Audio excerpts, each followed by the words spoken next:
Agenda pertama di hari ini adalah kita mau ngomongin tentang converting CLD yang udah teman-teman punya nantinya ke stock and flow diagram atau biasa kita sebut dengan SFD, gitu ya. Kenapa ini penting? Karena nantinya teman-teman akan memodelkan simulasi dinamis ini, dinamika sistem ini dengan SFD ya. Jadi pertama setelah teman-teman bikin CLD-nya, di mana sebelum itu kita hanya sampai CLD, nanti kita akan convert ke stock and flows gitu ya. Sebenarnya nanti akan lebih dibahas langsung sama setelah UTS sama Bu Maike, tapi saya akan mengenalkan sedikit saja tentang gimana sih konsep dasarnya untuk mengkonvert atau mengubah dari CLD yaitu causal loop diagram ke stock and flow diagram ya. Jadi gimana caranya mengubah dari yang bentuknya seperti ini, seperti yang di atas menjadi yang seperti yang di bawah. Karena mungkin kalau teman-teman udah mulai ngotak-ngatik fansimnya gitu ya, lebih ketika mau melakukan pemodelan, teman-teman akan ketemu stock and flow diagramnya gitu ya. Jadi run simulasinya dengan stock and flow-nya gitu. Ya, oke. Gimana cara ngubahnya, Bu? Gitu ya. Sebelumnya saya akan mengenalkan sedikit tentang apa itu stok, apa itu flow, gitu ya. Stok itu adalah akumulasi dari existing yang ada di dalam sistem. Contohnya adalah jumlah antrian di dalam ICU, ya, the number of people waiting in ICU, gitu, di emergency, gitu. Atau kalau kita di bank gitu, bisa jadi antrian jumlah antrian yang ada di dalam customer service kita bisa masukkan dalam stok, gitu ya. Atau ngomongin tentang COVID gitu ya, itu adalah misal jumlah orang yang sakit gitu ya, yang terpapar COVID itu masuk ke stok gitu. Nah, kemarin kalau nggak salah ada yang tanya apakah memodelkan sistem tugasnya itu harus tentang COVID? Enggak, terserah. Jadi problemnya terserah teman-teman, problem yang diangkat terserah teman-teman, asalkan teman-teman punya justifikasi yang jelas kenapa sih problem itu layak untuk diangkat gitu ya. Nah, anyway kita balik ke stock and flow diagram. Jadi stok itu adalah akumulasi dari apa yang ada di dalam sistem kita. Nah, stok itu akan naik karena adanya inflows dan akan turun decrease karena adanya outflows. Jadi biasanya orang mengibaratkan stock and flow itu kayak sebuah bathtub gitu ya. Itu ya. Nah, kalau teman-teman tahu bathtub gitu ya, biasa lihat bathtub gitu atau punya bathtub di rumah gitu ya.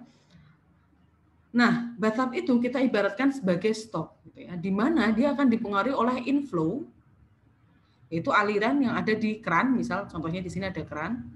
Aliran di dalam keran akan mengalirkan sebuah material, bisa dalam sebuah orang dan lain sebagainya. Misal kalau di sini kita ngomongin air aja ya, karena kita ngomongin bathtub, akan mengalirkan air ke dalam sebuah bathtub ini dan akan ada pembuangannya di sini kan, ada outflow namanya. Jadi stok ini bisa bertambah karena adanya yang masuk atau increasing karena inflow dan ada yang turun atau berkurang gitu ya karena adanya outflow gitu ya. Paham ya sampai sini? Konsepnya stok itu seperti itu. Jadi kayak ada bathtub gitu ya, stok itu adalah akumulasi yang ada di dalam sistem ini gitu ya. Dia bisa dipengaruhi oleh ditambah karena adanya inflow maupun berkurang karena adanya outflow gitu ya. Contohnya misal dalam emergency, inflow-nya adalah orang yang datang ke emergency dan outflow-nya adalah orang yang meninggalkan emergency karena udah selesai di treatment gitu ya. Paham ya? Jadi bisa dibayangkan stok itu adalah akumulasi dan inflow outflow itu adalah yang mempengaruhi stok itu bertambah dan berkurang. Kalau bertambah biasanya itu adalah inflow, kalau berkurang stoknya karena adanya outflow gitu ya. Nah, kadang-kadang ada namanya delay, nggak ada inflow tapi kok tetap ada delay. Bisa jadi karena adanya stok di sini tuh atau ada proses yang di sini, misal kayak nggak di stok ini kok bisa delay gitu ya. Kenapa? Bisa jadi di situ ada proses yang lagi running gitu ya. Misal di sini the capacity utilization of emergency tidak turun sampai semua people di-treat gitu ya. Jadi bisa jadi di sini di stok ini lagi ada treatment gitu ya. Makanya walaupun nggak ada yang masuk bisa aja delay karena di sini lagi full gitu ya. Makanya nggak ada yang keluar juga karena di sini lagi ada di treatmentnya semua gitu. Nah, anyway, pengen ngomongin tentang stock and flow gitu ya. saya ingin menggarisbawahi di sini adalah stok itu kalau kita ibaratkan kayak bathtub, jadi dia akumulasi dari aliran air yang masuk. Aliran airnya bisa dari inflow atau dari keran yang kita masukkan, apa kita putar, dan outflow-nya adalah ya misal pembuangannya itu. Jadi airnya ini bisa berkurang ya kan karena ada yang dibuang, karena outflow gitu ya. Ini contohnya yang tadi ya, analogi dari stock and flow-nya. Jadi ada keran ini sebagai inflow, pembuangan sebagai outflow, dan sini adalah stoknya. Oke. Nah, stok biasanya kita representasikan sebagai kotak gitu ya. Teman-teman akan ketemu yang kotak-kotak di defensive nanti adalah stok. Sedangkan flow biasanya dalam bentuk pipa gitu ya. Nah, biasanya juga ada clothes. Clothes ini merupakan awal dan akhir gitu ya, melihatkan, merefleksikan limit dari sebuah model tersebut. Dari sebuah source maupun dari sebuah sinks atau inflow maupun outflow-nya. Nah, secara general kalau kita mau ngitung stok gitu ya, stok di sini misalnya tadi di bathtub ya kan, adalah berapa jumlah yang ada di bathtub, berapa jumlah stok ini adalah berapa yang masuk yaitu stok inflow yaitu inflow-nya tadi dikurangi dengan berapa yang keluar yaitu outflow-nya, make sense ya, ditambah dengan stok ketika T0 atau inisial stoknya ya. Misal udah ada stoknya di sini ada 5 liter gitu ya. Ya berarti stoknya adalah inflow-nya ditambah dengan inisial stoknya dikurangi dengan outflow-nya. Make sense ya? Paham kan? Ini masih rumus simple. Jadi seperti yang dikatakan di pertemuan minggu lalu, kalau teman-teman ingat, sistem dynamics ini nggak butuh namanya new language gitu ya. Cuma butuh plus minus kali bagi gitu ya. Gimana untuk merepresentasikan sistem yang ada. Jadi teman-teman butuhnya adalah strukturnya dan equation untuk menambahkan, mengurangkan, atau membagi atau mengali dari masing-masing variabelnya. Contohnya kalau ngitung stok ini adalah dengan menambahkan inflow-nya, mengurangi dengan outflow-nya, dan menambahkan juga dengan kalau ada adalah ada inisial stoknya. Kalau nggak ada berarti ya tinggal inflow dikurangi dengan outflow gitu ya. Nah, tipe stok itu macam-macam gitu, tergantung dari apa yang teman-teman modelkan gitu ya. Bisa dalam bentuk material gitu ya, barang misal teman-teman modelkan marketing gitu ya, atau penjualan iPhone gitu ya. Berarti bisa jadi stok itu adalah dalam bentuk unitnya adalah iPhone gitu ya. Bisa dalam bentuk people, orang gitu ya. Tadi kayak emergency system tadi kan adalah stoknya adalah berapa banyak orang yang ada di dalam emergency room tadi. Bisa dalam bentuk equipment, orders, uang, dan lain sebagainya. Gitu ya. Oke, sampai sini paham ya tentang stock and flow. Jadi nanti ini saya nggak akan jelaskan secara detail karena nanti akan lebih detailnya akan didetailkan oleh Bu Maika. Jadi saya cuma ingin memberikan sedikit gambaran gimana sih kenapa kita harus bikin CLD gitu ya. Kenapa susah-susah bikin CLD, kenapa nggak SFD langsung? Karena nantinya CLD ini akan membantu teman-teman untuk membuat SFD itu lebih komprehensif gitu ya. Oke, step by step to convert CLD to SFD. Yang pertama adalah spesifikan unit di semua variabel CLD teman-teman. Jadi teman-teman udah bikin CLD. Kemarin ingat CLD itu variabelnya harus bisa diukur gitu ya, dan gunakan nouns gitu. Nah, kenapa harus bisa diukur? Karena kita kan nantinya juga akan menghitung di sini ya. Jadinya dan sistem dinamik adalah kuantitatif plus kualitatif gitu ya. Kualitatifnya di CLD, ngitungnya dengan SFD-nya ini gitu ya. Nah, makanya teman-teman harus punya variabel yang bisa diukur.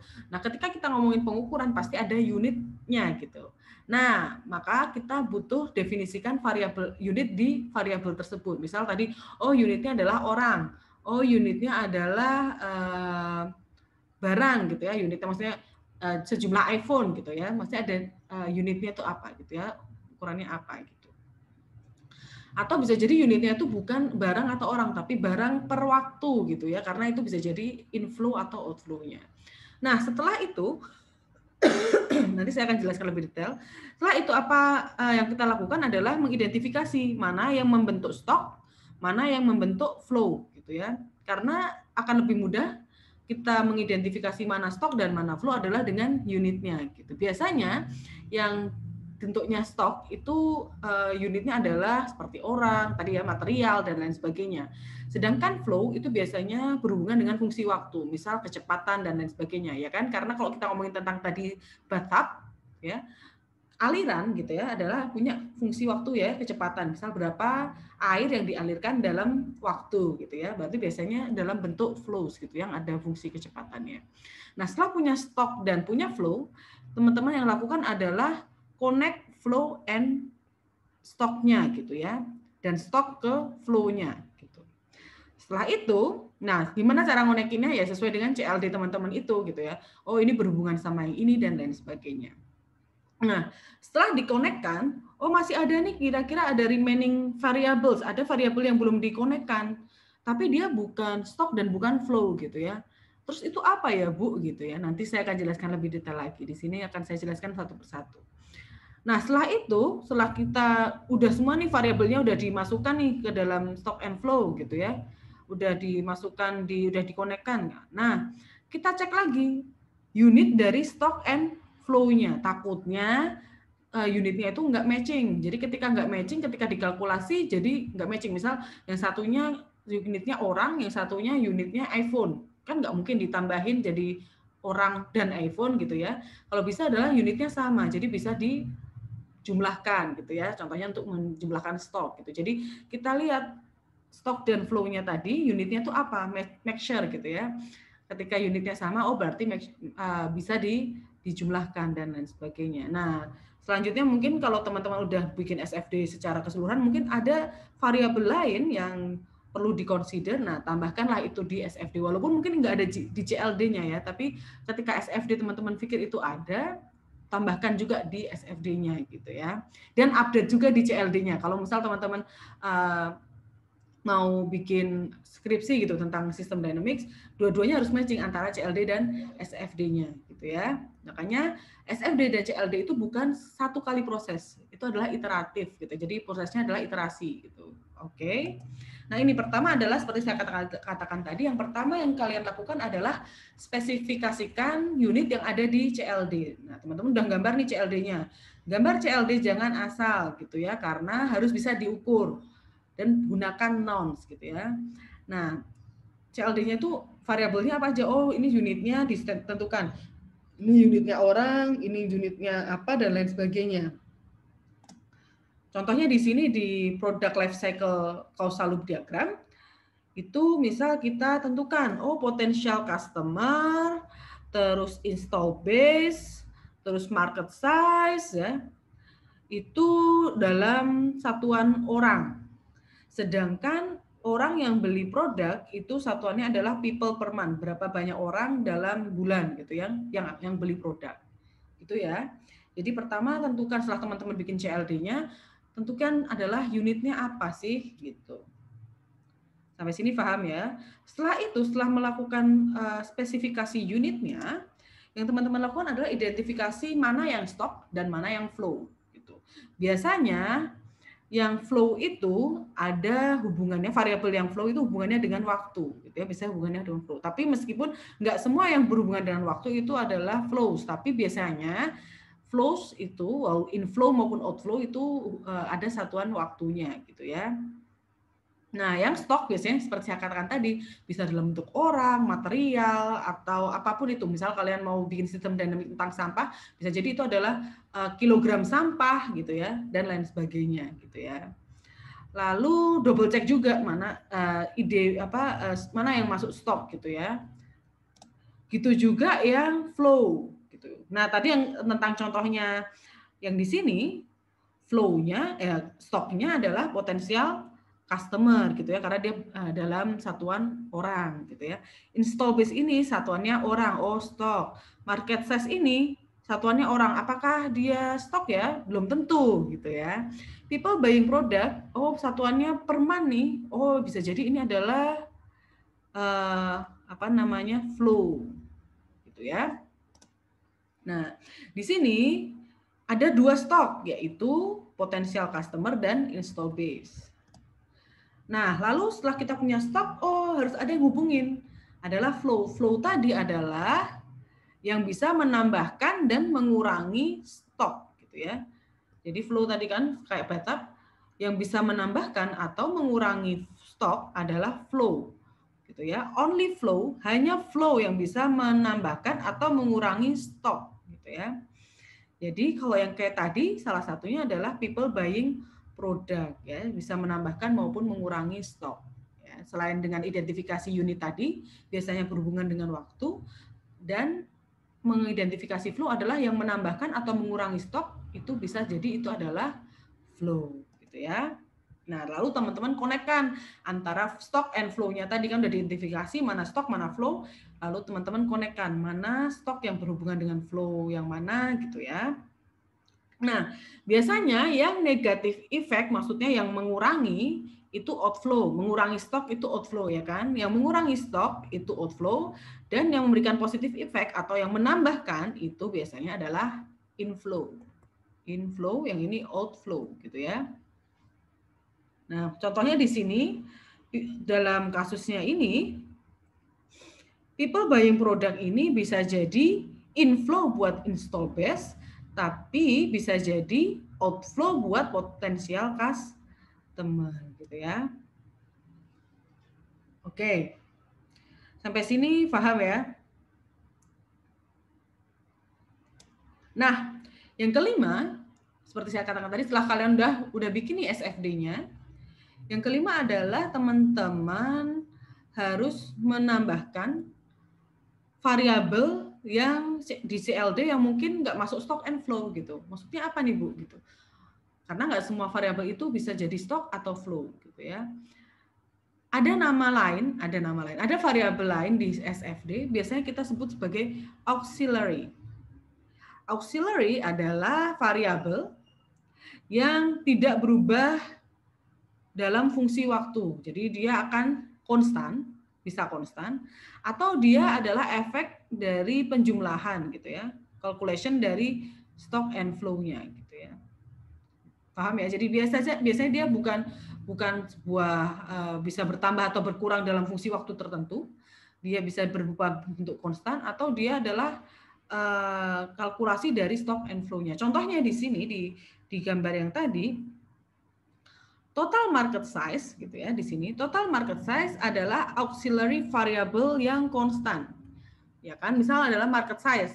Market size itu udah ada jumlahnya gitu ya, jumlahnya udah pasti. Nah, itu kan konstan, dia nggak berhubungan dengan waktu. Contohnya seperti itu, kalian asumsinya nggak berhubungan dengan waktu. Nah, punya initial conditionnya ya, dia misal total market size adalah 500 orang gitu ya. Nah, di situ bisa jadikan adalah auxiliary. Jadi bukan bentuknya kotak atau dalam bentuk pipa, tapi dalam bentuk lingkaran seperti biasa ini ya. Total market size di sini adalah auxiliary yang konstan. Contohnya seperti itu. Nah, atau bisa jadi percent of market untapped gitu ya di sini. Itu juga auxiliary karena dia adalah penjumlahan atau hubungannya bukan variabel yang berubah dalam satuan waktu, tapi percent of market untapped itu adalah hasil dari kalkulasi potensial customer dibagi dengan total market size-nya. Makanya di sini ada total market size hubungannya ke persen untapped, dan persen untapped akan hubungan ke potensial customer. Jadi di sini persen market untapped adalah hasil dari potensial customer dibagi dengan total market share-nya. Jadi bukan outflow atau inflow. Jadi stok ini biasanya kan cuma hasil dari penjumlahan ya. Gitu juga yang stok di sini gitu ya. Penjumlahan dan pengurangan. Nah, di sini itu adalah seperti pembagian, pengalian dan lain sebagainya, itu adalah auxiliary. Jadi auxiliary itu bisa bentuknya konstan seperti total market size, atau bisa juga dalam bentuk kalkulasi. Jadi kayak tadi adalah potensial customer dibagi dengan total market size-nya. Jadi nggak cuma stock and flow aja, tapi kita juga punya auxiliary yang kita tunjukkan dalam bentuk lingkaran seperti ini ya. Nah, seperti saya katakan tadi, SFD adalah iteratif. Jadi teman-teman balik lagi dan balik lagi, siapa tahu ada variabel yang belum ke detect gitu ya.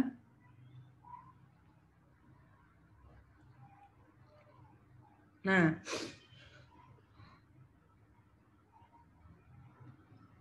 yang keenam, oh ya bentar. Nah, ngomongin tentang auxiliary tadi, hanya stok yang dapat mempengaruhi auxiliary variable. Sebaliknya, auxiliary variable nggak bisa mempengaruhi stok. Paham nggak maksudnya? Hanya stok yang dapat mempengaruhi auxiliary variable. Tapi sebaliknya, auxiliary variable ini nggak bisa mempengaruhi si stok, nggak akan bisa gitu ya. Jadi hanya stok yang bisa mempengaruhi auxiliary variable, ya kan? Stok bisa mempengaruhi auxiliary variable seperti di install base ini bisa mempengaruhi potensial customer talk. Tapi sebaliknya, percent of market untap nggak bisa mengaruhi potensial customer. Jadi auxiliary nggak bisa mengaruhi stok. Cuma stok yang bisa mengaruhi variabel ya. Dan stok hanya dipengaruhi oleh flows gitu ya. Jadi untuk mengidentifikasi stok, flow, dan auxiliary cukup mudah ya. Stok itu adalah cuma dipengaruhi oleh flow, jadi mungkin dia hasilnya adalah penambahan dan pengurangan gitu ya.